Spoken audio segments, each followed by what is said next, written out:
एक ऐसी डिजीज जिसके नंबर ऑफ केसेस तो ड्रॉप कर रहे हैं, बट स्टिल केसेस का नंबर अभी भी लैक्स में है।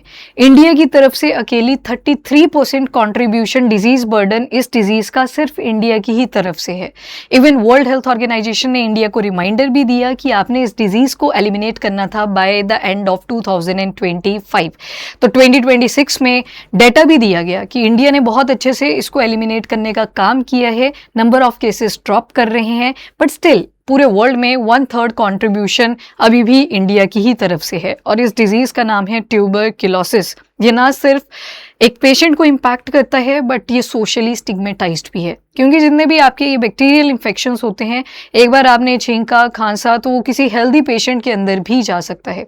तो उससे लोगों को डर रहता है कि इस टीबी के पेशेंट से हमें टीबी की प्रॉब्लम ना हो जाए, तो ये सोशली स्टिग्मेटाइज कर दी जाती है। बनना तो नहीं चाहिए था, पेशेंट को उस टाइम पे सबसे ज़्यादा सपोर्ट की ज़रूरत होती है, but still it is counted as a socially stigmatised disease. बाकी ये साइलेंट तो है ही, जो आज भी मिलियन ऑफ पॉपुलेशन को कहीं ना कहीं थ्रेटन कर रही है। अब इसी ट्यूबरक्लोसिस के बारे में मैं आपको पूरी डिटेल में बताऊंगी। ये ट्यूबरक्लोसिस ट्रांसमिट कैसे होता है, कितने टाइप्स का है, गवर्नमेंट ने क्या इनिशिएटिव लिए, नेशनल और ग्लोबल लेवल पे क्या क्या एफर्ट्स लगाए जा रहे हैं, क्या इंडिया में कोई वैक्सीन डेवलप हो रही है, वन बाय वन सारे एस्पेक्ट्स को कवर करेंगे। पर उससे भी पहले एक इंपॉर्टेंट अपडेट, अगर आप यूपीएससी या फिर स्टेट एग्जाम के लिए इंटीग्रेटेड प्रिपरेशन कर रहे हो या सेपरेटेड कर रहे हो, तो उसके लिए O2 IAS अकेडमी में आपको कोर्सेज अवेलेबल मिल जाएंगे। वन स्टॉप सॉल्यूशन है। इसी के साथ एक current affairs oriented course available है। क्लास तो आप यूट्यूब पर लाइव देखते ही हो, वो आपको इस कोर्स के अंदर भी मिलती है, प्लस कुछ एडिशनल चीजें आपको इस कोर्स के अंदर आपको मिल जाती हैं। फॉर एग्जाम्पल, टेलीग्राम चैनल के ऊपर पीपीटी का ही PDF वर्जन आपको ऐड कर दिया जाता है, बट अगर आपको कंपाइल्ड फॉर्म चाहिए जो प्रिंट भी करवाई जा सके, तो वो कंपाइलेशन आपको सिर्फ कोर्स के अंदर एनरोलमेंट पे ही मिलती है। नंबर 2 इज अभी 6 मंथ्स पूरे हो चुके हैं, तो इसके पीछे का जो रिवीजन है, मतलब अगर आपने 2027 के लिए अपीयर करना है तो आपको जनवरी ऑनवर्ड करंट अफेयर्स प्रिपेयर करने पड़ेंगे। तो उनको हम रिवाइज कर रहे हैं एवरी वेडनेसडे एट 2 PM। इसमें डिफेंस टेक पूरा कंप्लीट हो चुका है, स्पेस टेक अब से शुरू हो जाएगा, तो if you want to enroll you can. इसी के साथ एक वीकली टेस्ट भी आपका रहता है जो कि प्रीलिम्स एंड मेंस ओरिएंटेड होता है। ठीक है, इसमें आपकी आंसर राइटिंग की प्रैक्टिस भी हो जाती है और आपको शीट इवैल्यूएट करके दी जाती है। और उसी के साथ सबसे इंपॉर्टेंट एक मेंटरशिप सेशन भी आपको इसके अंदर दे दिया जाता है, सो दैट अगर आपको कोई भी क्वेरी, आपको प्रॉब्लम आ रही है with respect to current affair, उनको रिड्रेस किया जा सके। और ये जूम मीट पे होता है, सबकी इंडिविजुअल क्वेरीज पिक करी जाती हैं। नेक्स्ट, इंस्टाग्राम के ऊपर आप मुझे कनेक्ट कर सकते हो, और अगर कोई भी क्वेरी है आपको तो आप डायरेक्टली टीम को भी कनेक्ट कर सकते हो इस नंबर के ऊपर। अब स्टार्ट करते हैं ट्यूबरक्लोसिस के बारे में। अब ट्यूबरक्लोसिस एलिमिनेट तो करना है, अभी इराडिकेशन की तो बात ही नहीं करी। एलिमिनेशन का मतलब है पहले डिजीज को साइडलाइन करें, इरेडिकेशन का मतलब है कि अब उसका एक भी केस सामने नहीं आना चाहिए। ठीक है, तो यहाँ पे ट्यूबरक्लोसिस को एलिमिनेट करने के लिए इंडिया को इनोवेटिव स्ट्रेटेजीज अडॉप्ट करनी पड़ेंगी।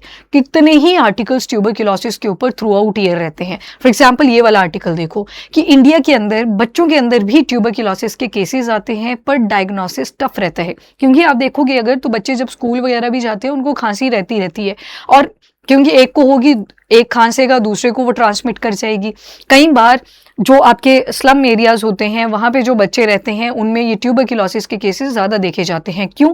क्योंकि वहाँ पर एक तो ओवर क्राउडिंग की प्रॉब्लम है, प्लस सैनिटेशन रिलेटेड प्रॉब्लम भी रहती है। तो ट्यूबरक्लोसिस कई बार डायग्नोस ही नहीं हो पाता। इसके अलावा एक आर्टिकल आप देखोगे कि ट्यूबरक्लोसिस के जो पेशेंट होते हैं उनके लिए न्यूट्रिशन सपोर्ट बहुत ज़्यादा ज़रूरी होता है।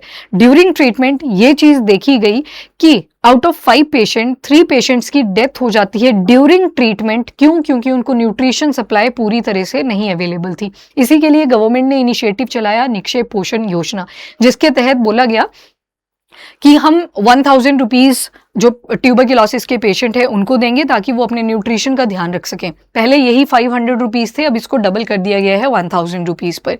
इसी के साथ जब वर्ल्ड ट्यूबरक्लोसिस डे यानी कि 24 मार्च आता है, तो उस दिन बड़ी सारी कैंपेन्स भी चलाई जाती हैं। जैसे इंडिया ने भी कैंपेन चलाई थी क्लिक करके, और ये जो क्लिक कैंपेन थी यहाँ पर, इसका मेन फोकस यही था कि मैक्सिमम पॉपुलेशन को आउटरीच करना है।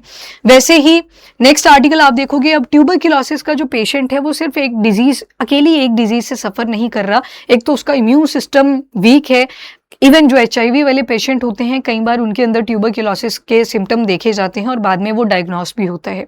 नंबर 2, ये मेंटल हेल्थ डिजीज के साथ भी जुड़ा हुआ है। ट्यूबरक्लोसिस का जब ट्रीटमेंट चलता है तो बड़ी सारी मेडिकेशन दी जाती है और ये कहीं ना कहीं मेंटल स्ट्रेस भी ऐड करता है। तो सोच लो आप, मैंने शुरू में ही बोला ये सोशली स्टिग्मेटाइज्ड भी है। ऑलरेडी पेशेंट बहुत सारी पेन से सफर कर रहा होता है, including physical and mental pen, और उसके बाद लोग जब इस तरह से ट्रीट करते हैं, प्रिकॉशन ना लेने की जगह पे उसको सोशली स्टिग्मेटाइज कर देना, वो बहुत गलत हो जाता है। इसके बाद आज के टाइम पे डायग्नोसिस का जो लैंडस्केप है वो भी चेंज हो रहा है। फॉर एग्जांपल, आज के टाइम पे क्या किया जाता है कि एक स्टडी कंडक्ट करी गई Indian council for medical research के द्वारा। इन्होंने बोला कि अगर हम ड्रोन्स के थ्रू ट्यूबरक्लोसिस वाले पेशेंट का स्पूटम सैंपल जो है उसको लेके आएंगे तो उससे एक हेल्प होगी। क्या कि जो पेशेंट को ना 9,000 रुपए तक का खर्चा पड़ जा रहा था, वो 91 रुपीज पे आ जाएगा। अब आप सोचोगे कि डायग्नोस्टिक किट्स जो होती हैं वो तो वैसे ही महंगी होती हैं, तो ये 9,000 रुपया कैसे हुआ और ऊपर से 91 रुपीज पे कैसे आएगा। तो यहाँ पे जब पेशेंट है, वल्नरेबल एरिया की यहाँ पे स्पेशली बात करी गई है, अगर वो वल्नरेबल एरिया में है तो उसे ट्रैवल करके जाना भी तो पड़ेगा हॉस्पिटल हो सकता है 30 to 50 किलोमीटर्स के डिस्टेंस पे हो सकता है उसे वहाँ पे काफ़ी टाइम के लिए रुकना पड़े तो उसको खाना भी पड़ेगा, हो सकता है पूरे रात को वहाँ पे स्टे भी करना पड़े तो रहना भी पड़ेगा, तो उसका जो ओवरऑल खर्चा निकल के आता है और आपको मेडिसिन लेनी पड़ेंगी, जो ओवरऑल खर्चा निकल के आता है दैट इज अराउंड 9,000 रुपीज़। तो ICMR ने कंडक्ट करा एक स्टडी जिसमें अराउंड 840 पार्टिसिपेंट थे और उन्होंने बोला कि अगर हम इस स्पूटम कलेक्शन के जो सैंपल्स हैं, स्पूटम का जो सैंपल है उसको अगर ड्रोन्स का यूज करके लेके आए फ्रॉम वल्नरेबल एरिया टू जहां पे भी वो नियर बाय हॉस्पिटल अवेलेबल है, तो ये कॉस्ट काफी हद तक रिड्यूस कर जाएगी। तो यहाँ पे सब कुछ एडेड था इस कॉस्ट के अंदर। तो यहाँ पे आप क्या देख रहे हो कि टेक्नोलॉजी का जो इंटीग्रेशन है वो ना सिर्फ अब एक ही सेक्शन को दिया जा रहा है, बट पूरा का पूरा जो वल्नरेबल एरिया है उनको भी एड ऑन किया जा रहा है। अब ट्यूबरक्लोसिस का जो वर्डन है वो बेशक डिक्लाइन कर रहा है और जो केसेस का नंबर है वो अभी भी लैक्स में है, तो अभी भी आप क्या देख रहे हो कि एलिमिनेशन की तरफ हम नहीं पहुंच पाए हैं। बेशक इंडिया ने एक कैंपेन चलाया था, एक मिशन लिया था कि हमें इंडिया को ट्यूबरक्लोसिस को पूरी तरह से एलिमिनेट करना है बाय एंड ऑफ 2025। बट अभी भी ग्लोबल कॉन्टेक्स्ट देखें तो सबसे डेडलीस्ट और इन्फेक्शियस किलर जो डिजीज है वो ट्यूबरक्लोसिस ही मानी जाती है। अराउंड 10.7 मिलियन पीपल पूरे ग्लोबली अगर देखें इतने इंपैक्टेड होते हैं और इसमें से भी 1/3 जो कंट्रीब्यूशन है that is only from India. मतलब यहाँ पे सबसे ज़्यादा केसेस आपको मिल जाएंगे, एक 1/3 चंक आपको सिर्फ इंडिया से ही ट्यूबरक्लोसिस का मिलता है। बाकी डेटा गैप तो हमेशा रहता है, ये तो रजिस्टर्ड केसेस के बेसिस पे हम बोलते हैं, बट कई केसेस ऐसे भी होते हैं जो अनरजिस्टर्ड रह जाते हैं। इसके बाद इंडिया के क्या क्या एफर्ट हैं। अब फिर से Indian council for medical research आता है जिन्होंने अपने कुछ वैक्सीन के ट्रायल शुरू कर दिए हुए हैं और इवन फेज 1 फेज 2 कंप्लीट है, फेज 3 के ट्रायल चल रहे हैं। फॉर एग्जांपल इस ट्रायल को बोला है preventive TB phase 3 clinical trial, ठीक है, ये तो आ गया जो ट्रायल का नाम है। और यहाँ पे वैक्सीन देखो 2 हैं, VPM 1002 एंड इम्यून वैक। अब ये जो VPM 1002 है और इम्यून वैक है, फेज 3 ट्रायल जो प्रिवेंट TB फेज 3 के अंडर चल रहा है उसके अंडर इन्हीं को टेस्टिंग करी जा रही है। और ये जो वैक्सीन बनाई है ना, ये एक्स्ट्रा पल्मोनरी ट्यूबरक्लोसिस के लिए बनाई गई हैं। अब देखो यहाँ से आपको दिखेगा एक टर्म आ गई एक्स्ट्रा पल्मोनरी ट्यूबरक्लोसिस, तो उसके लिए अब आपको पहले ट्यूबरक्लोसिस के बारे में समझना है। आफ्टर दैट ये जो वैक्सीन का ट्रायल है कितनी एफिकेसी इसने प्रूव करी वो हम लास्ट में देखेंगे। तो सबसे पहले ट्यूबरक्लोसिस एक क्रोनिक डिजीज है, हाईली इन्फेक्शियस बैक्टीरियल डिजीज है जो ट्यूबरक्लोसिस बैक्टीरियम के वजह से होती है।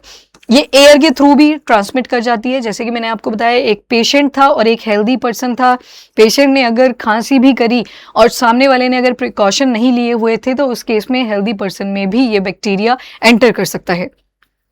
कई बार सबसे बड़ी वाली दिक्कत क्या होती है, कई बार ये लेटेंट रह जाता है। लेटेंट का मतलब छुप के रहना, इनएक्टिव स्टेज में रहना, मतलब वो बैक्टीरिया बॉडी के अंदर तो था पर उसने कोई सिम्टम कॉज नहीं करा। एंड याद रखना जब ये लेटेंट ट्यूबरक्लोसिस वाली फॉर्म चल रही होती है वो इन्फेक्शन आगे ट्रांसमिट भी नहीं करता। दूसरी जो फॉर्म आती है वो है एक्स्ट्रा पल्मोनरी ट्यूबरक्लोसिस। देख लो, पल्मोनरी का मतलब है जितने भी आपके रेस्पिरेटरी सिस्टम के साथ ऑर्गन्स जुड़े हुए हैं, वो आपका यहाँ से ट्रैकिया वाला पार्ट आ जाएगा, ये ब्रोंकाई आगे, आगे ब्रोंकियोल्स आगे जाओगे तो एल्वियोलाई आ जाएगा। ये हेल्दी दिखाया है, यहाँ पे दिखाया है कि देखो बैक्टीरिया इन्फेस्ट करे जा रहे हैं। आगे दिखा रहा है ये जो बैक्टीरिया है ये स्प्रेड करे जा रहा है, यानी कि माइकोबैक्टीरियम ट्यूबरक्लोसिस ने टीबी फैलाना शुरू कर दिया हुआ है।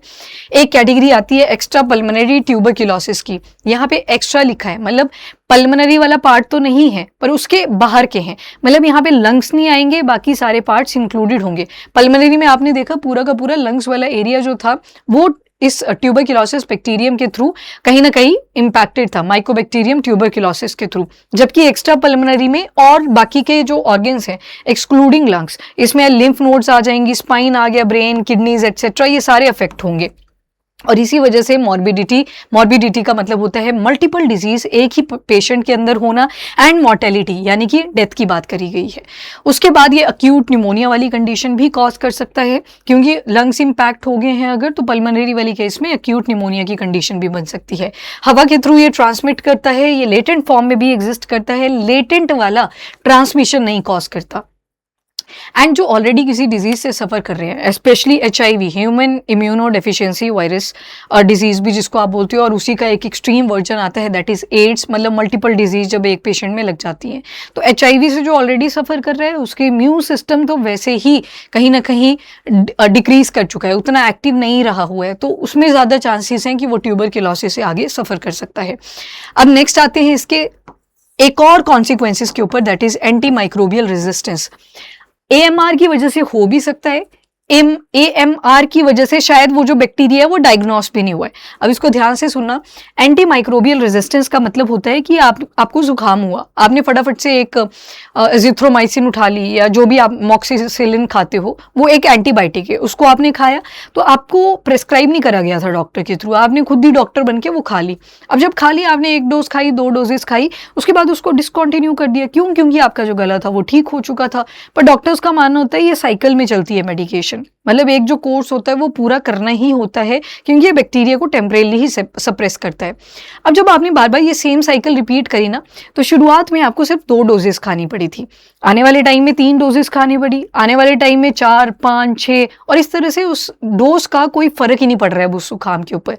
तो खाया तो आपने एंटीबायोटिक था, और किसके अगेंस्ट? तो बैक्टीरिया के अगेंस्ट। यहाँ पे भी बैक्टीरिया ही था, और इससे कई बार हमारी बॉडी क्या डेवलप कर लेती है? एंटी माइक्रोबियल रेजिस्टेंस, यानी कि बैक्टीरिया को पता लग रखा है कि इसने यही वाला कैप्सूल खाना है दोबारा से, मुझे कोई असर नहीं पड़ेगा, तभी ये बैक्टीरिया इसके ऊपर पंच मार रहा है। एंटी माइक्रोबियल रेजिस्टेंस, जैसे मच्छर का एग्जाम्पल बहुत पॉपुलर है इसमें, कि मच्छरों के लिए पहले वो ग्रीन कलर की कॉइल आई, तो ग्रीन कलर की कॉइल से भी वो मर जाया करते थे, पर एक टाइम आया फिर कुछ उनको फर्क नहीं पड़ रहा था, पहले बेहोश हो रहे थे, फिर उसके बाद कुछ भी फर्क नहीं पड़ा।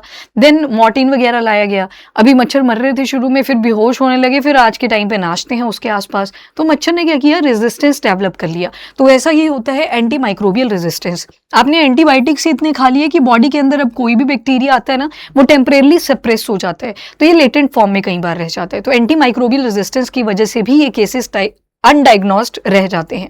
एंड दूसरी चीज, ये कॉज भी कर सकता है एंटी माइक्रोबियल रेजिस्टेंस। कैसे? मान लो ये जो पहला वाला केस था, ऐसा कुछ भी नहीं किया था आपने बिना डॉक्टर को पूछे कभी भी कोई एंटीबायोटिक नहीं इनटेक किया था, पर ड्यू टू सर्टेन कंडीशन अब एक पर्सन में जो ट्यूबरक्लोसिस बैक्टीरिया है, यानी कि माइकोबैक्टीरियम ट्यूबरक्लोसिस, ये बॉडी में आ चुका है, अब एंटीबायोटिक खाने पड़ेंगे।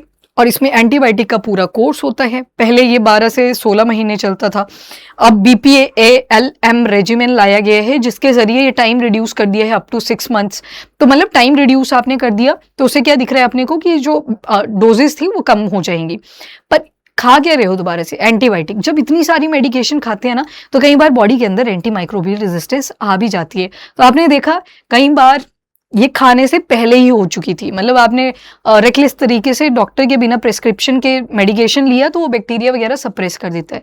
फॉर एग्जांपल कईयों को गर्ड की प्रॉब्लम होती है, तो जब भी उनको जुकाम होता है ना, तो वो एंटीबायोटिक खाते हैं, तो वो बैक्टीरिया सप्रेस कर जाता है, जबकि उसके लिए वो दवाई नहीं खाई गई थी, तो वो बैक्टीरिया सप्रेस हो रहा था। पर जैसे जुकाम ठीक हुआ, वो दोबारा से प्रॉब्लम क्रिएट हो जाती है। तो यहाँ पे क्या दिख रहा है कि बैक्टीरिया, ऐसा जरूरी नहीं होता कि एक एंटीबायोटिक एक पर्टिकुलर टाइप ऑफ बैक्टीरिया के ही ऊपर एक्ट करता है, मल्टीपल बैक्टीरियाज को ये सप्रेस कर सकते हैं। AMR के बाद कॉमन सिम्टम्स क्या क्या आते हैं? तो शुरुआत में तो कफ रहेगा, कफ के साथ ब्लड आने लगा, मतलब सीवियर कंडीशन आ चुकी है। वजन घटेगा, भूख नहीं बचेगी, फीवर रहेंगे, और इवन रात को एकदम से ऐसे स्वेटिंग हो जाएगी बॉडी पे, फटीग रहेगी, और ट्यूबरक्लोसिस के ये कॉमन से सिम्टम रहते ही हैं। ट्रीटमेंट अगर देखें, अब देखो इसी के स्वेयर केसेस भी बन सकते हैं, ये तो कॉमन सिम्टम आ गए। स्वेयर क्या रहेगा, खांस खांस के बार बार उसमें जो चेस्ट वाला पार्ट है उसमें दर्द निकलनी शुरू हो जाएगी, जो बाकी के ऑर्गन्स हैं उनके ऊपर प्रेशर पड़ना शुरू होगा, स्ट्रेस लाइक कंडीशन डेवलप हो जाएगी, एंड फाइनेंशियल ड्रेनिंग तो रहती रहती है। ठीक है, अब तो गवर्नमेंट ने इनिशिएटिव ले लिए हैं, इस करके वो थोड़ी कम रहती है, बट फाइनेंशियल ड्रेनिंग तो रहती है जब भी कोई बीमारी से पर्सन सफर करता है।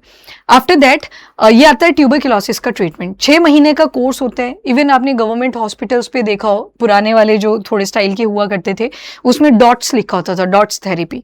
तो उसमें डॉक्टर के साथ एक नर्स होंगी और वो पेशेंट से डिटेलिंग पूछेंगे कि दवाई खाने के बाद आपको कैसा लग रहा है, मतलब पूरी प्रिस्क्रिप्शन, पूरी डिटेल डिस्क्रिप्शन उसकी लिखी जाएगी पेशेंट की, कि क्या फर्क पड़े after intake of medication. First phase last 2 months का, एंड जो इंटेंसिव फेज होता है, एंड सेकेंड फेज जो होता है ये 4 महीनों के लिए रहता है, जिसको कॉन्टिन्यूअस फेज भी बोलते हैं। अब इसी दौरान 4 ड्रग्स दी जाती हैं जब इंटेंसिव केयर वाला टाइम पीरियड चला होता है। Isoniazid, rifampicin, then pyrazinamide and ethambutol. Just idea होना चाहिए कि ये ड्रग्स जो हैं they are related to tuberculosis. अब ये वाली आप इग्नोर कर सकते हैं, इसकी जगह पे अब आ चुकी हैं BPALM रेजिमेन। मतलब ये जो BPLM है ये मेडिकेशन के नाम इंडिकेट कर रहे हैं। बेडाक्विलिन है, प्रेटोमेनिड है, लाइनिसोलाइड है, देन मॉक्सी फ्लॉक्सासिन है। ये सारी 4 दवाइयों का एक किट है। कहीं ना कहीं ये इसी बैक्टीरिया को खत्म करने के लिए यूज करी जाती हैं, एंटीबायोटिक की फॉर्म में है। एंड इंडिया ने जो नेशनल ट्यूबरक्लोसिस एलिमिनेशन प्रोग्राम चलाया था उसी दौरान ये BPALM रेजिमेन भी इंट्रोड्यूस करा था। पहले ना ये अकेला BPAL ही था, यानी कि बेडाक्विलिन, प्रेटोमेनिड, लाइनजोलिड। बाद में बोला एक और मेडिकेशन ऐड करनी पड़ेगी अगर 6 मंथ्स के अंदर हमको रिजल्ट चाहिए, तो इसमें मॉक्सी फ्लॉक्सासिन भी ऐड कर दिया गया था। ठीक है, तो मतलब वो जो टाइम पीरियड लग रहा था ना 16 महीने का, उसको ही रिड्यूस कर दिया गया है अप टू 6 मंथ्स। इसके बाद पहले मल्टी ड्रग रेजिस्टेंस ट्यूबरक्लोसिस दी जाती थी, पर इसमें टाइम पीरियड देखा तो बहुत ज़्यादा लग जाता था, अप टू 20 मंथ्स भी। तो उन्हीं की जगह पे अब रिप्लेसमेंट लाई गई, दैट इज़ PPLM रेजिमेन, और इसका जो सक्सेस रेट है वो भी काफ़ी अच्छा निकल के आया। हर दिन अगर आप देखें ट्यूबरक्लोसिस की वजह से लगभग 3500 लोग पूरे वर्ल्ड में मर जाते हैं। तो ये इंडिकेट करता है कि आज भी ये किस तरह से कहीं ना कहीं हमारी कंट्रीज़ को इम्पैक्ट कर रहे हैं, India including other countries. India का 27%, जो कि आप 1/3 लिखते हो अगर, तो वो भी चल जाएगा। 33% उतना चल जाएगा, वेरी कर सकते हैं क्योंकि अनरजिस्टर्ड डाटा भी रहता है। ये ट्यूबरक्लोसिस का कहीं ना कहीं केस हमारी साइड से आता है, जबकि ट्यूबरक्लोसिस क्यूरेबल भी है। क्यूरेबल तभी है, वो जो पीछे आपने डायमेंशन देखा कि कहीं ना कहीं फूड भी एक नेचुरल वैक्सीन की तरह एक्ट करता है फॉर ट्यूबरक्लोसिस, वो भी आपको वहां पे हाईलाइट करना पड़ेगा। अगर मान लो क्यूरेबल तो है मेडिकेशन के थ्रू, पर अगर डाइट प्रॉपर नहीं है, जो सैनिटेशन वाला एरिया होना चाहिए था, ओवर क्राउडेड एरिया में नहीं रहना था, अगर उन कंडीशन को फुलफिल नहीं करा गया तो ज़रूरी नहीं है वो क्योर हो ही जाएगा। फॉर एग्जाम्पल, आपको तो अपना अपना कमरा मिल रखा होगा, पर कईयों के पास अपना अपना कमरा नहीं होता है, एक ही जगह पे बहुत सारे लोग रहते हैं, तो उसमें अगर एक भी पर्सन को ये ट्यूबरक्लोसिस हो जाता है तो उसकी वजह से ये वाइड स्प्रेड करता है। अगर एक जगह पे 13 लोग रह रहे थे तो 13 लोग इम्पैक्ट कर सकते हैं, पूरी पॉसिबिलिटी रहती है अगर कोई प्रिकॉशन वहां पे नहीं उठाया गया। यूनाइटेड नेशन ने भी इस ट्यूबरक्लोसिस के एपिडेमिक को बाय 2030 एंड करने की बात करी है। देखो यहाँ पे एक टर्म आ गई एपिडेमिक, एक होती है एंडेमिक। एंडेमिक बहुत रीजन स्पेसिफिक होती है कि एक छोटी सी लोकेलिटी में ही ये अकर कर रही है। फॉर एग्जाम्पल, कोई एक क्यासानू डिजीज है, पहले वो सिर्फ कर्नाटका में ही एंडेमिक थी, आज के टाइम पे वेस्टर्न घाट्स में उसको एंडेमिक बोलते हैं क्योंकि बाकी एरियाज में वो नहीं निकल के आ रहा। पर वही डिजीज का चंक आपको अफ्रीकन यूनियन में भी अगर मिल जाए, जैसे ट्यूबरक्लोसिस है, इंडिया में भी केसेस हैं, अफ्रीकन यूनियन में भी केसेस हैं, तो यहाँ पे क्या बोलेंगे हम, ये अब एपिडेमिक हो चुकी है। पेंडेमिक तो जैसे कोविड-19 पूरा वर्ल्ड ही जिससे इम्पैक्ट हो जाए, वो तो फिर पेंडेमिक ही आ गया। तो ये सारा जो ट्यूबरक्लोसिस के रिलेटेड था ये आपने याद रखना है। एंड अभी क्या क्या एफर्ट्स लिए गए हैं, तो अभी भी देखोगे 1 लाख पॉपुलेशन के ऊपर 200 से 300 केसेस पर डे आ रहे हैं अगर डेवलपिंग कंट्रीज की बात करें। की चैलेंजेस क्या हैं, तो एक तो एक्स्ट्रा पल्मोनरी ट्यूबरक्लोसिस। पल्मोनरी वाले में तो फटाफट से स्पूटम निकाला और उसकी डायग्नोसिस कर ली, ठीक है, उसके थ्रू डायग्नोस कर लिया weather person is suffering through tuberculosis और नॉट। पर एक्स्ट्रा पल्मोनरी में एक दिक्कत आती है क्योंकि उसमें वो वाले सिम्टम नहीं आएंगे जैसे पल्मोनरी के थे, यानी कि स्पूटम वगैरह नहीं होता, और ये रह जाता है हाइट रह गया तो ये अनडायग्नोस भी रह जाता है। एक प्रॉब्लम तो यहीं पे है। तो ये इंडिकेट करता है कि रेगुलर पॉपुलेशन का स्क्रीनिंग होना चाहिए सो दैट ऐसी कोई प्रॉब्लम आगे जाके इरप्ट ना करे। डायग्नोस्टिक गैप्स ये भी एक इमर्ज करते हैं। मेल नरिशमेंट से हमारी कंट्रीज बहुत ज़्यादा सफ़र करती हैं, including other countries. India malnourishment का एक चंक मिलेगा पॉपुलेशन का जो कि आज भी सफ़र कर रहे हैं। और आपने देखा जो फूड है, जो डाइट है, वो भी एक वैक्सीन की ही तरह एक्ट कर रही है। वैक्सीन का चैलेंज है, आज के टाइम पे ना सारे डिसाइड करते हैं कि हम ना एक ही वैक्सीन बनाते हैं और ये सभी के लिए यूज़ हो जाती है, जिसकी वजह से उतनी ज़्यादा एफिकेसी नहीं दिखाई देती।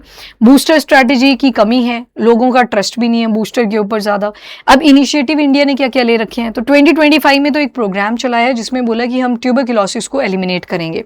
एक ट्रू नेट चलाया जिसमें बोला कि इंडिजिनस मॉलिक्यूलर डायग्नोस्टिक किट्स हमें ट्यूबरक्लोसिस के लिए बनानी पड़ेगी ताकि उसे हम प्रॉपर्ली डिटेक्ट कर सकें।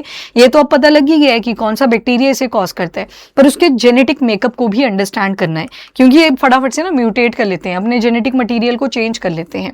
Then preventive TB clinical trial, जो अभी आपने VPM 1002 और इम्यून वैक के बारे में देखा, तो ICMR इसको बना रहा है। अभी एफिकेसी देखें अगर तो 50.4% एफिकेसी है अगेंस्ट एक्स्ट्रा पल्मोनरी ट्यूबरक्लोसिस। और अगर सिर्फ बच्चों का देखें 6 से 14 साल तक, अब देखो जब आपने सारी पॉपुलेशन को उठाया तो एफिकेसी आई 50.4%, पर सिर्फ एक सेक्शन जब 6 से 14 साल के जो बच्चे उठाए तो उसमें एफिकेसी निकल के आई 64.6% की। ग्लोबल स्ट्रैटेजी अगर देखें वर्ल्ड हेल्थ ऑर्गेनाइजेशन की, तो एंड टीबी स्ट्रैटेजी है, इवन कैंपेन भी चलाई गई थी एंड टीबी, तो उसमें बोला गया कि हमें रिडक्शन करनी है 90% तक ट्यूबरक्लोसिस की डेथ्स में, एंड 80% रिडक्शन करनी है कि ये इंसिडेंस सामने ही ना आए। यूनाइटेड नेशन की हाई लेवल मीटिंग्स भी कंडक्ट करी गई और ग्लोबल टीबी वैक्सीन पाइपलाइन ये भी चलाई गई है ताकि जो वैक्सीन है उनको प्रॉपर्ली चेक करा जा सके। वे फॉरवर्ड क्या हो सकता है, तो एक तो इंडिजिनस वैक्सीन के ऊपर काम करने की ज़रूरत है। हम हमेशा किसी दूसरी कंट्री के ऊपर रिलाय नहीं कर सकते कि वो हमें वैक्सीन यहाँ पे प्रोवाइड करेंगे। स्कूल एज बूस्टर कैंपेन, तो ये 6 से 14 साल के लिए बूस्टर डोजेस प्रोवाइड करना बच्चों के लिए, एंड न्यूट्रिशनल सपोर्ट भी दिया जा रहा है, जैसे निक्षय पोषण योजना, यहाँ पे गवर्नमेंट 1000 रुपीज़ प्रोवाइड करती है उन लोगों को जो ट्यूबरक्लोसिस के पेशेंट होते हैं। बाकी डायग्नोस्टिक किट्स को अपडेट करने की ज़रूरत है। देन मल्टी वैक्सीन अप्रोच होनी चाहिए rather than single kit vaccine की, एक ही वैक्सीन से multiple type of disease target हो सके। सो दैट्स ऑल, ये आपका ट्यूबरक्लोसिस से रिलेटेड डिटेलिंग था। ट्यूबरक्लोसिस के ऊपर डायरेक्ट इनडायरेक्ट सवाल बनते रहते हैं, तो इसको ठीक से प्रिपेयर कर लीजिएगा।